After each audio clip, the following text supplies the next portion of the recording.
Ayan po guys, mga kabengbeng. Ayan, magandang araw po muli sa ating lahat. At muli po, nagbabalik po ang inyong lingkod, Jessar Medinilla Gun Shooting Channel. Ayan guys, matagal pong nabakante yung ating vlog. Matagal pong hindi tayo nakagawa ng ating mga content. Kasi alam naman natin na gun ban, umiral yung ating gun ban. So matagal-tagal. Matagal na walang practical shooting competition. At the same time, napahinga rin yung ating vlog. Kasi mostly naman yung mga content natin nanggagaling sa ating pagdayo-dayo ng mga ibang lugar. Ayan, at dahil malapit na matapos yung gun ban, ilang linggo na lang po, babalik na po yung ating shooting competition. So excited na po ako. At ito po, dahil dyan, unti-unti na rin po tayong gagawa ng content ng ating vlog. And ayan nga po, so for today's vlog guys, so atin naman pong i-discuss yung ating 5.56 rifle na hindi daw po pwede palang ikuhanan ng PTT or PTC4. Kasi ito nga po ay high powered daw. Ayan, so we all know na previously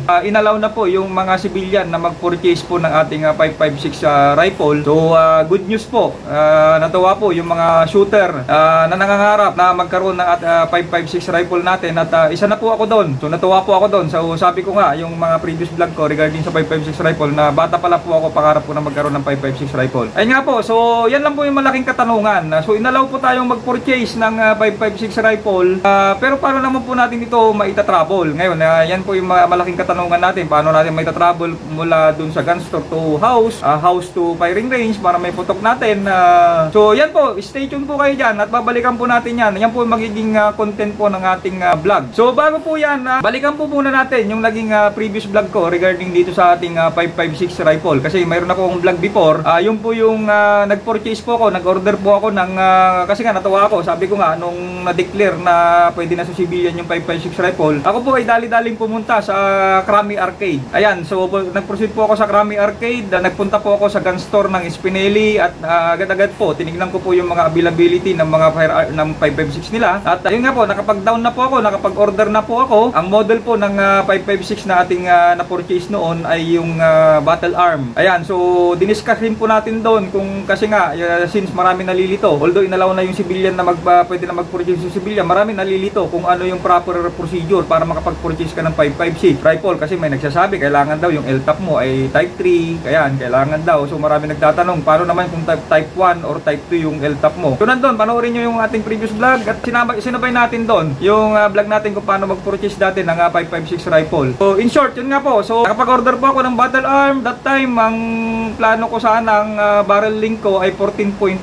Pero hindi po available yung 14.5 nila. That time ay available lang po nila ay 10.5. So hindi ko na po pilalagpas kasi that time mayroong malaking discount nila. So may discount po sila that time, 15%. So kung yun na po yung grab ko, yung 10.5, yun na po available. Baka mamaya mawala pa yung 15% na discount ko. Lately na find out ko na okay lang pala yung 10.5 na barrel length na doon sa ating 5.56 rifle kasi nakita ko maganda pala lagyan ng ano yun, ng compensator. So maganda yung forma niya. Ayan, so magse-separate vlog po tayo diyan guys regarding naman sa setup ng 5.56 rifle. Setup ko po yung sa akin. Malapit na po lumabas yung aking 5.56 rifle, maybe this June or July. Kaya nga po inalam ko yung PTT, yung illegality ng pag-travel niya. Yun nga, may na-find out ko nga sa Krami na yun nga, medyo may bad news. So mamaya, di po proceed tayo sa discussion. So yun nga, so may lalabas ko na. Pag nailabas ko yung by July or June, may labas ko yung aking unit. Since wala rin akong idea in relation sa rifle, kung ano yung setup niya. So alamin natin, magpapaturo tayo, magpapag-guide tayo sa mga tropa natin maalam dyan sa mga 5.56 rifle. So lahat po na from the box yung aking unit,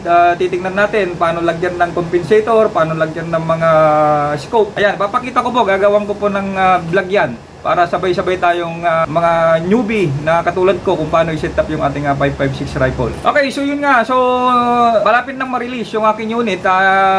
In fact, yung firearm registration niya ay nakalink na sa aking EPO online account. Yung firearm registration. So 10 years po siya. Ayan, so nakalagay na po yung kanyang serial number sa aking EPO online account. So mayroon ng 10 years validity. So ibig sabihin, natutuwa na ako kasi sure na ako na i-release ko na yung aking unit kasi nandun na sa aking LTAP. So yun, dali-dali ulit ako pumunta dun sa Krame kasi gusto ko talagang malaman yung legality naman ng pag-travel niya kasi gusto natin na may travel natin kahit PTT lang, kahit wag na siguro yung PTC4, hindi na natin papangarapin sa PTC4 yung 556 rifle kasi alam naman talaga natin high power dyan, kahit lang sana yung PTT. So nagpunta po ako sa Krame, hindi po siya sa one stop. Ang PTT po, ang PTT application po guys, hindi po sa one stop shop. Ang PTT po ay located po siya sa bandang dulo ng Krame. So mayroon naman signages doon kung saan papunta, yung hanapin nyo yung PNP-FEO na building at doon po kayo mag-apply ng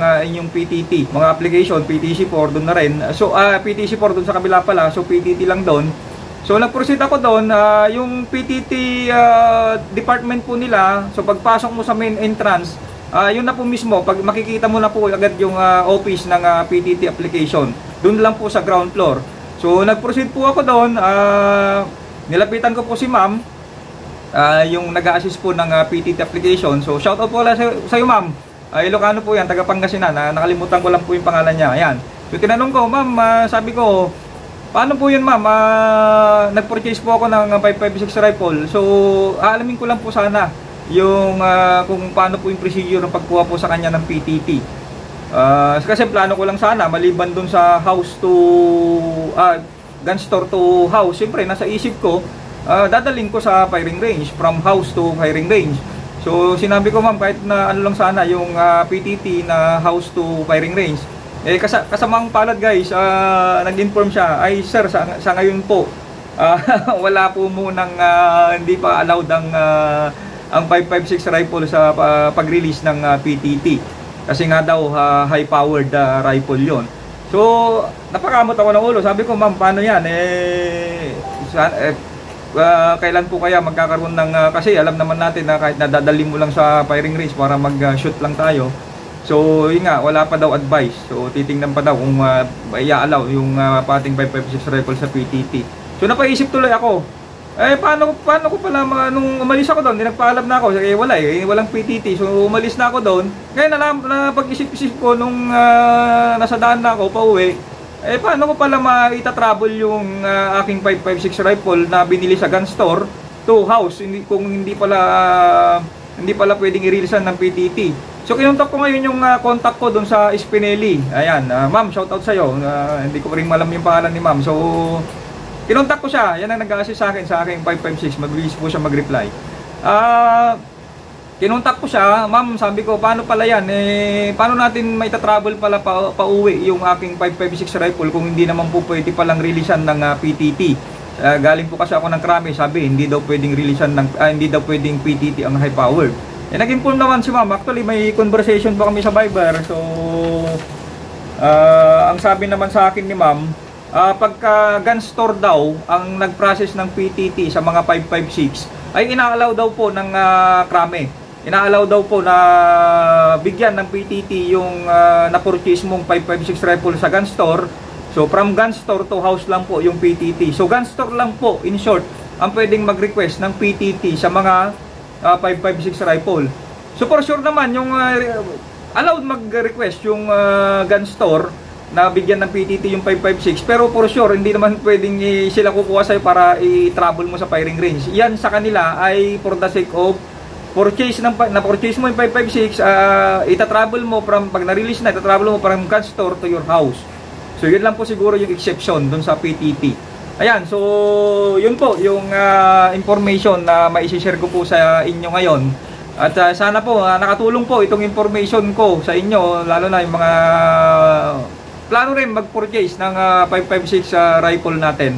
Ayan, just hoping na sana mabigyan din po tayo ng PTT para dun sa house to firing range, para sa ganun may putok-putok din natin yung ating 556 rifle. Ayan guys, so salamat at hanggang sa muling video, kita-kita po ulit tayo. Ayan, salamat po sa inyong lahat. God bless.